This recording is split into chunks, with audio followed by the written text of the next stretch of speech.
Bala sir, உங்களுடைய படங்கள்லாம் climax வந்து முதல் படத்துலேருந்து இப்போ வரைக்கும் ஒரு வன்முறை, ஒரு வன்மம்ல நான் ரொம்ப ரத்தம், ரொம்ப இயல்பில் நடக்காததா இருக்க மாதிரி இருக்கேன். இந்த கோபம் யார்கிட்டேருந்து வந்தது? ஏன்னா பாலுமேந்திரா சார் இருந்தீங்க, சார்கிட்ட வந்து அந்த மாதிரி பழக்கமே கிடையாது. இது எங்கேருந்து கற்றுக்கிட்டீங்க? இது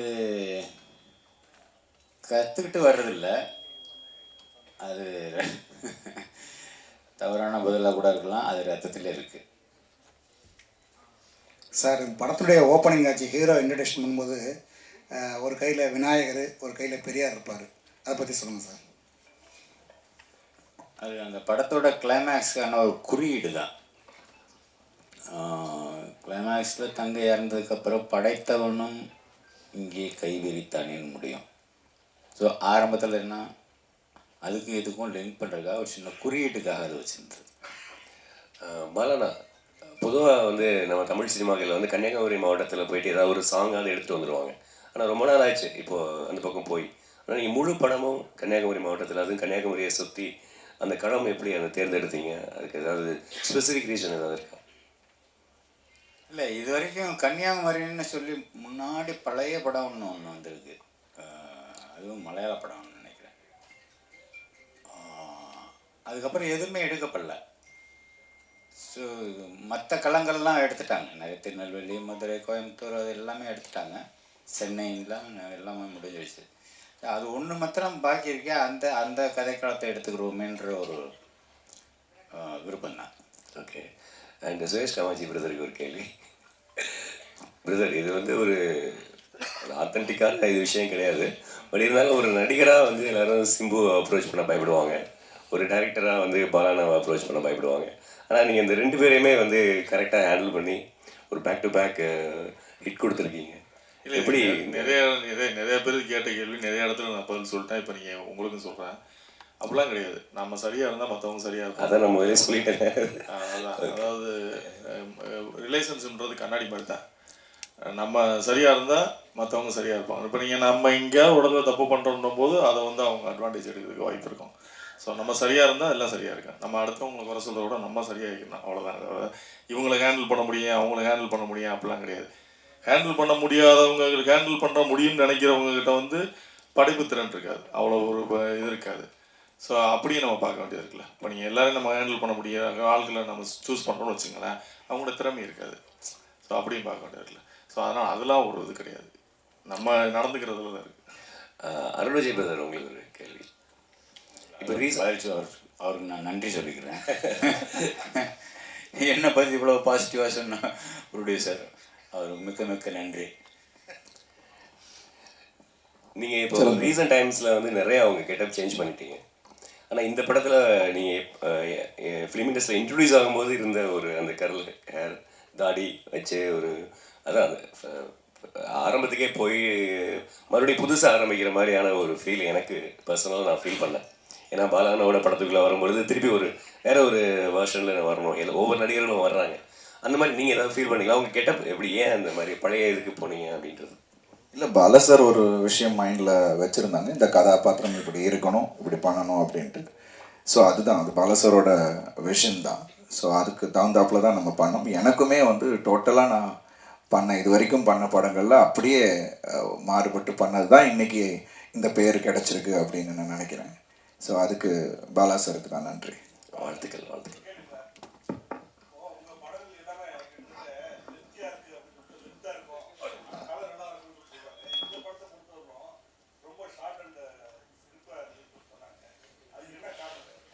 ரெண்டு மணி நேரம் 5 நிமிஷம் இருக்காது. எல்லாமே 2.25 தான் இருக்கும். இது வந்து கதை சொல்லப்பட்ட விதம், குறிப்பாக செகண்ட் ஹாஃப் அது கொஞ்சம் ஃபாஸ்ட்டாக போகும்னா அப்படி காட்சியில் அடுத்தடுத்து அப்படி அமைஞ்சதுனால அது உங்களுக்கு வந்து ரொம்ப சின்ன படம் மாதிரி தெரியுது. ஆமாம், அது ஃபாஸ்ட்டாக போகிறதுனால அது உங்களுக்கு தெரியல. சார் இங்கே சார் வாழ்த்துக்கள் முதல்ல படத்துக்கு. இந்த ஸ்டோரி வந்து ரியல் இன்ஸ்பிரேஷனா சார்? ஏதாவது நீங்கள் பார்த்ததா, இல்லை பேப்பரில் மாதிரி வந்து தகவல் அடிப்படையிலையா? அப்புறம் பர்டிகுலராக ஹீரோவுக்கு அந்த மாதிரி டெஃபண்டப்பாக வச்சதுக்கான காரணம் என்ன சார்? அந்த இன்சிடெண்ட் வந்து ரியலாக நடந்தது. சென்னையில் தான். ஆனால் நான் அந்த ஸ்கூல் பேர் சொல்ல முடியாது. அந்த பிளைண்ட் ஸ்கூல், ஒரு பிளைண்ட் ஸ்கூலில். ஒரு அடுத்து என்ன கேட்டீங்க? ஏன் பேச வைக்காத ஒரு ரோல் கொடுத்துருக்கீங்க? அவருக்கு வந்து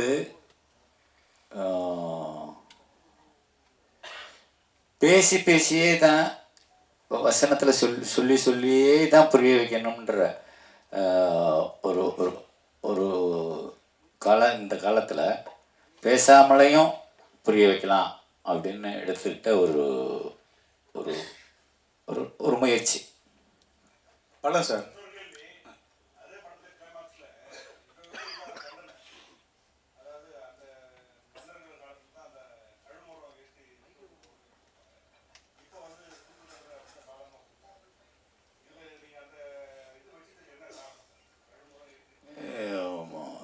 அந்த கதாபாத்திரம் வந்து தூக்கு தண்டனை கொடுக்குற அளவுக்கு சுப்ரீம் கோர்ட் நீதிபதி இல்லை.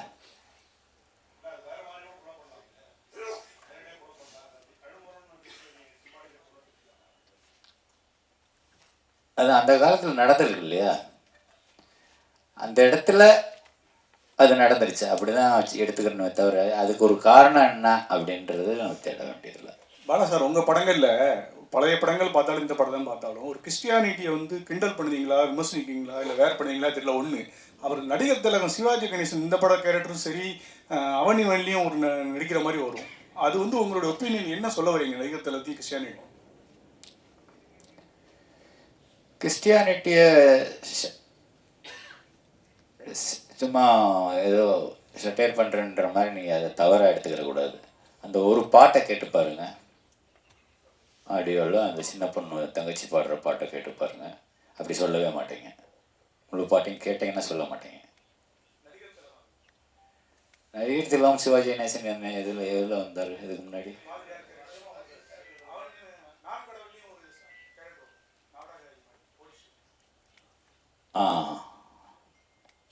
இல்லை, ஒருவேளை அவரை எனக்கு ரொம்ப பிடிக்கும்ன்றதுனால அவரை கொண்டு வரணும் என்னமோ தெரில.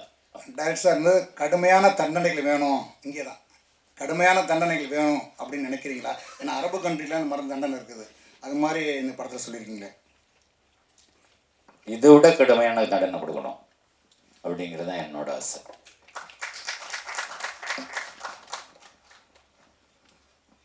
பாலா சார், சார் இதுவரை தொடர்ந்து 4 படம் பண்ணியிருக்கீங்க. பட் எல்லா கதைக்களமும் கேரக்டர் பார்த்தீங்கன்னா ஒரே மாதிரி தெரியுது, ஒரு ஃபீலிங் இருக்குது. நீங்கள் வந்து ஸ்ட்ரெயிட்டிஸான பாலாவை நாங்கள் எப்போ பார்க்குறோம்? ஸ்ட்ரெயிட்டிஸான பாலா சாரா எப்போ பார்க்குறோம்?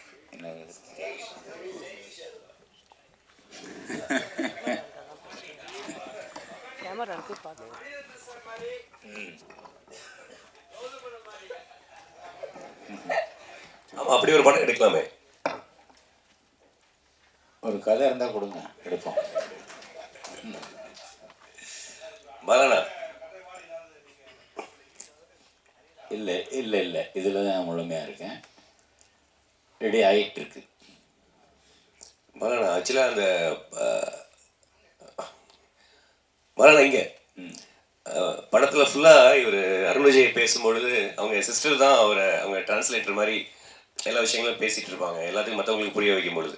அந்த கிளைமேக்ஸில் வந்து அந்த சிஸ்டர் இறந்த அந்த நேரத்தில் இவருடைய எமோஷன்ஸே வந்து ஒரு சாங்காகவே நீங்கள் கன்வே பண்ணியிருப்பீங்க. அது ரொம்ப புதுசாக இருந்தது. ஆக்சுவலி அந்த மாற்றுத்திறனாளிகளுக்கு ஒரு மாண்டேஜி தான் சாங் பண்ணியிருப்பாங்க, பட் அவங்களுடைய உணர்வுகள் அவங்க பேசுகிறத சாங்காகவே நீங்கள் கன்வே பண்ணியிருப்பீங்க. அது ரொம்ப நல்லா இருந்தது. இன்னொரு விஷயம் வந்துட்டு, எப்படி நீங்கள் ஹீரோ கேரக்டருக்கு வந்து ஒரு அழுத்தமான ஒரு பயங்கரமான ஒரு கேரக்டராக போர்ட்ரேட் பண்ணுறீங்களோ, அதே மாதிரி ஒவ்வொரு படங்களையும் ஹீரோயின் கேரக்டரையும் ரொம்ப ரொம்ப சுவாரஸ்யமாக ரொம்பவும் மற்ற படங்கள் இல்லாத அளவுக்கு நீங்கள் அழகாக போர்ட்ரேட் பண்ணுறீங்க. இந்த படத்தில் ஹீரோயின் கேரக்டருக்கும் அவ்வளோ ரெஸ்பான்சிபிலிட்டி இருந்ததுன்னு படம் ஃபுல்லாகவே. ஏன்னா ஃபஸ்ட் ஹாஃபில் அப்புறம் அவங்க தான் அதை இவருக்கு ஈக்குவலாக அவர் வந்து அதை படத்தை தூக்கிட்டு வந்துட்டு இருக்காங்க. அந்த மாதிரியான ஒரு விஷயங்கள்லாம் எப்படி உங்களுக்கு தோணுது? அதே மாதிரி உங்கள் வயலன்ஸ் வந்து ஹீரோயின் மேலே காட்டுறீங்களே, ஹீரோ மூலமாக. நீங்கள் கேட்டீங்க வயலன்ஸ் வந்து என்னோடய ஹேபிட்னு, அதாவது என்னோடய குணம் அப்படின்றீங்க. நம்ம அதாவது வில்லன்களை பழி வாங்கும்பொழுது, ஆனால் வந்து ஹீரோயின் மேலேயும் வந்து எல்லா படங்களையும் ஹீரோக்கள் வந்து வயலன்ஸ் காமிச்சிட்டு தான் இருக்காங்க. இந்த படத்துலையும் அது போட்டில் அந்த பொண்ணு வந்து அந்த ஹீரோவோட அந்த இயலாமையை அதை பேச காது கேட்க தெரியாது எல்லாமே கிண்டல் அடிக்கிறான். பொதுவாக கிண்டல் வந்து சும்மா அவங்களுக்கெல்லாம் இப்படி மூக்கு தொட்டாலே கோவம் வரும். நம்ம மூக்கு நம்ம தொட்டாலே கோவம் வரும், ஏதோ சொல்கிறோம் அப்படின்னு சொல்லிட்டு. அப்படி இருக்கும்போது நேருக்கு நேராகவே அவனை ரொம்ப டீஸ் பண்ணி பேசுகிறம்போது அப்படி தான் அடிப்பான்.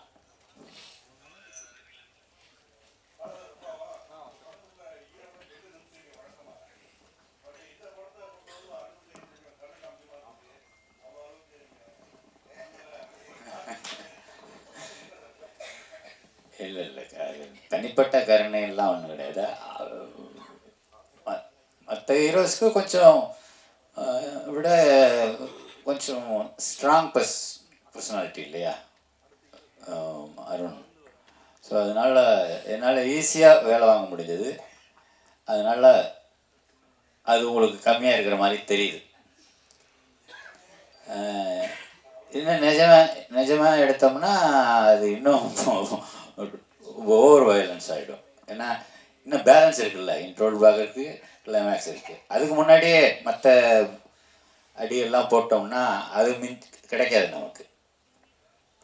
பாலா சார், தமிழ் சினிமாவில் 1000 கோடிங்கிறது வந்து ஒரு பெரிய விஷயமா இருக்குது. ஹிந்தி வந்துட்டு, தெலுங்கு வந்துட்டு, மற்ற லாங்குவேஜ் வந்துட்டு, ஒரு முக்கியமான இயக்குனராக ஏன் தமிழ் சினிமா அந்த 1000 கோடி வந்து வரமாட்டுக்கு என்ன காரணம்னு நினைக்கிறீங்க? இந்த வியாபார நுணுக்கத்துல எல்லாம் எனக்கு அவ்வளோ ஞானம் இல்லை. அப்புறம் ஒன்று சொல்லணும், நானா கேட்காமே சொல்லணும். லாஜிக் மிஸ்டேக்குன்னு சொல்லிட்டு யாரோ ஒருத்தர் வந்து விமர்சனம் பண்ணியிருந்தார். அதில் என்னென்னா, எப்படி ஜெயிலில் ரொம்ப சர்வசாதாரணமாக 2 பொண்ணுங்களும் ஒரு ஃபாதரும் போய் பார்க்குறாங்க, அது வாய்ப்பே இல்லையே அப்படின்னு சொல்லிட்டு. அது ஜெயில் இல்லை, அது முன்னாடி உள்ள கோர்ட் சீனில் பேசுகிறம்போது no judicial custody, no police custody, throw him to the convict ward அப்படிமா. அது கன்விக்ட் வார்டு, நோயாளிகள் பிரிவு. அது அந்த ஊருக்குள்ளே இருக்கிற இந்த ஜிஹெச்லேயே இருக்கிற ஒரு பகுதியில் ஒதுக்கி வச்சுருப்பான், அது நோயாளிகள் பிரிவு, அது ஜெயில் இல்லை. நிறைய பேர் அது அந்த ஜட்ஜு சொன்ன வார்த்தையை கேட்ச் பண்ணாதனால இங்கே இது லாஜிக் மிஸ்டேக்னு சொல்லிட்டாங்க. அதை நான் கொஞ்சம் கிளியர் பண்ணிக்கிறேன். Bala sir, sir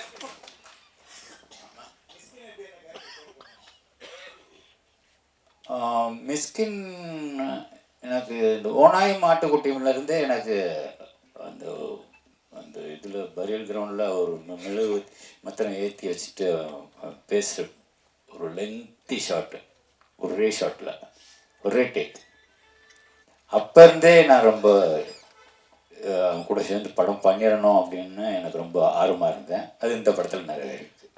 Bala sir, இப்போ அருண் வந்து இந்த படத்தில் சிரமப்பட்டு நடித்து படம் சக்ஸஸ் ஆகிருக்கு, பேசப்பட்டிருக்கு. இதே நிலையில் வந்து சூர்யா நடிச்சிருந்தா இன்னும் எதிர்பார்ப்புகள் உங்களுக்கு கூட இருக்குன்னு நினைக்கிறீங்களா? அந்த படம் பெரிய ஹிட் ஆயிருக்குன்னு நினைக்கிறீங்களா?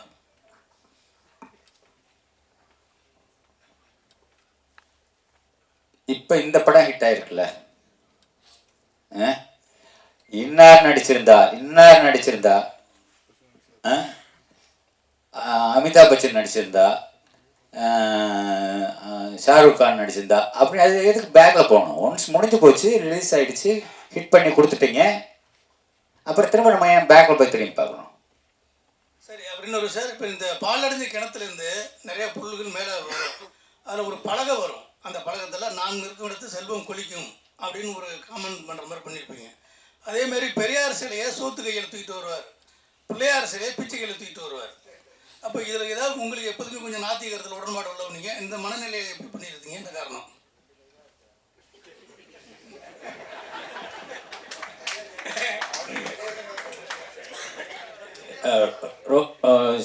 சோத்து கை நொட்டாங்கைன்னு சொல்லி ரொம்ப திங்க் பண்ண வேண்டாம். ஏதோ ஒரு கை, 2 கை தானே, ஏதோ ஒரு கை 2 இடுப்பு, அவ்வளோதான், அதில் தூக்கிட்டு வர்றது. சார், அடுத்த படம் இந்த படம் ஹீரோ யாரு? அது மாதிரி இந்த குற்ற பரம்பரை நீங்கள் முந்தையே இருக்குன்னு பேசிட்டு இருந்தீங்க, இல்லை அது குற்ற பரம்பரைன்றது நான் முன்னாடியே சொல்லிட்டேன். அந்த மீட்டுக்கு நீங்களும் வந்திருந்தீங்க. குற்ற பரம்பரை எல்லாம் எழுதப்பட்ட கதைன்னு நான் சொல்லிட்டேன். இப்போ திரும்ப அந்த குற்ற பரம்பரையை பற்றி இப்போ பேசி பிரயோஜனம் இல்லை, அதை எடுக்க போகிறதும் இல்லை. அடுத்த படம் சார், அடுத்த படம் என்ன படம், யார் ஹீரோ? இன்னும் எதுவும் முடிவாகலை.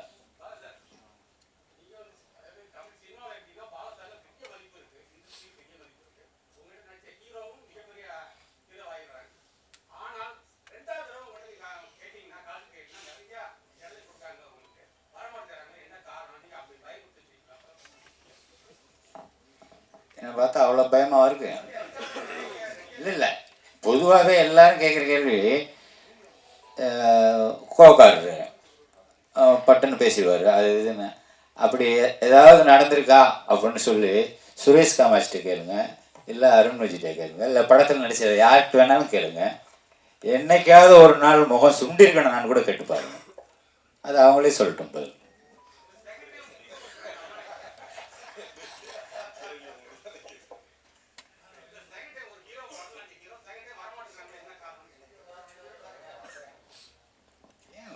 வந்தாங்க, வராமல் ஏன் இருக்காங்க? நமக்கு வந்து வெரைட்டி, வேறு வேறு ஆர்டிஸ்ட் கூட ஒர்க் பண்ணால் வேறு வேறு எக்ஸ்பீரியன்ஸ் கிடைக்கும்ல. ஆர்யா பண்ணியிருக்கிறாரு, சூர்யா பண்ணியிருக்கிறாரு, நீங்கள் எங்கேயோ எங்கே போனோம் ரொம்ப வருஷத்துக்கு பின்னாடி இருக்கீங்களே.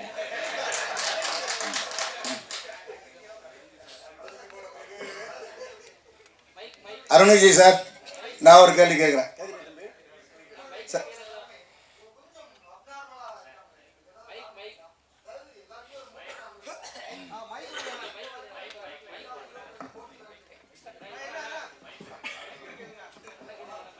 பாலா சார், உங்களுடைய எல்லா படங்களையுமே கேரக்டர் பேசப்பட்டிருக்கு. பர்டிகுலர் இந்த ஹீரோக்கு வந்து ஒரு ஸ்பெஷல் பவர் மாதிரி, அதாவது ஒரு முற்கடத்தனத்தோடு இருக்காங்களே, அதுக்கான காரணம் என்ன? இல்லை சமூகத்தினுடைய இது மாதிரி இருக்கிற ஆட்களை நம்ம கொண்டு வரணும்? அதர்வா நடித்த பரதேசியில் வந்து ரொம்ப அப்பாவே தானே வர்றான். எல்லா கேரக்டரும் அப்படி இருக்கிறது இல்லையே. அதில் கூட பார்த்தீங்கன்னா ஒரு அகோரி மாதிரி அதர்வா நடிச்சதுன்னு நான் சொல்ல பரதேசி. நன்றி சார், நன்றி சார். பொங்கலுக்கு வெளிவந்த படத்துல விஷாலோட படமும் பயங்கரமா ஹிட் ஆயிருக்கு. ஸோ விஷாலுக்கு ஏதாவது மெசேஜ் சொல்றீங்க? வாழ்த்துக்கள் வாழ்த்துக்கள் சார். பாலா சார், உங்கள் படத்தில் கிட்டத்தட்ட நான் கடவுள் படத்துலையும் சரி, இந்த படத்துலையும் சரி, மாற்றுத்திறனாளிகளுக்கு கொஞ்சம் முக்கியத்துவம் அதிகம் கொடுத்துருக்கீங்க. அதுக்கு ஏதாவது காரணம் இருக்கா சார்? அவங்களோட உலகத்தை காமிக்கணும்ல. சும்மா பார்த்துட்டு விலை கண்ணை மூடிட்டு ஐயோ என்ன அப்படி இருக்காங்க, ரொம்ப ஆளுக இருக்காங்க அப்படின்னு நம்ம பார்த்துட்டு ஒதுங்கி போகக்கூடாது. அவங்களோட உலகத்தை காமிக்கணும். அவங்களுக்குள்ள நம்ம வாழ்கிறாங்க, நமக்குள்ளே தானே அவங்களும் வாழ்கிறாங்க, நம்மளை நம்பி தானே அவங்களும் வாழ்கிறாங்க. ஸோ அது காமிக்க வேண்டியது நம்மளோட கடமை தானே. சார், விஷாலுக்கு உடம்பு சரியில்லை அப்படின்னு சொல்லி யூடியூப்லாம் ரொம்ப இது வரும்போது நிறைய பேர் வந்து உங்களை குற்றம் சாட்டினாங்க. நீங்கள் இந்த அவனிவனில் அந்த கண் இது பண்ணனால தான் இவ்வளோ பிரச்சனைக்கு காரணம், பாலா சார் தொடங்கி வச்சது தான் அவர் இந்த அளவுக்கு உடல்நிலைக்கு எடுத்துருக்கீங்க. அதுக்கு என்ன பதில் சொல்லுவார்? இது நான் என்ன பதில் சொல்கிறது? டாக்டர் சர்டிஃபிகேட் வந்து வாங்கி கொடுக்கலாம். அது எப்படி கண்ணை யாரோ என்கிட்ட சொன்னாங்கப்பா, நான் பார்க்கல, கண்ணை வச்சு பிடிச்சி தச்சிட்டேன் அப்படின்னு. அது எப்படியா கண்ணை பிடிச்சி தைக்க முடியும்? இதெல்லாம் வந்து அவங்களுக்கு தோன்றதை பேசுகிறாங்க, அதெல்லாம் நம்ம கண்டுக்க வேண்டியதில்லை.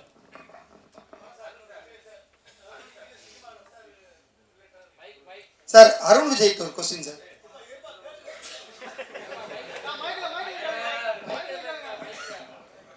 சார், இப்போ நீங்கள் சினிமாவில் ரொம்ப நாளாக இருக்கீங்க, முற்போக்கான சிந்தனையும் உள்ளவர்.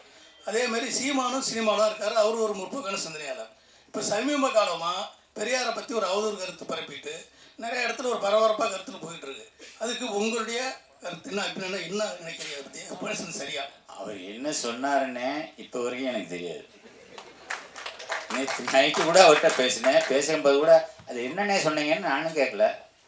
அவரும் அதை பற்றி எதுவுமே என்கிட்ட அப்படி அந்த அரசியல் பேச மாட்டார். என் கூட என்கிட்ட பேசும்போது தம்பிங்கிற உறவு மட்டும்தானே தவிர அரசியல் எனக்கு அவருக்கும் எந்த விதமான தொடர்பு இல்லை. சார், நீங்கள் எல்லாருமே பாலுமகேந்திரா சாரோட சிஷ்யர்கள், எல்லாருமே நல்ல நிலைமை இருக்கீங்க. நீங்கள், சீமான் சார், ராம் சார், வெற்றிமாறன், சுகா குரூப், உங்கள் குருநாதர் பேரில் சென்னையில் ஒரு நினைவு சின்னம், ஒரு சிலை, ஒரு தெரு, ஒரு விருது எதுவுமே கிடையாது. சிஷ்யர்கள் நல்ல நிலைமையில் இருக்கும்போது ஏன் குருநாதர் மறந்தீங்க?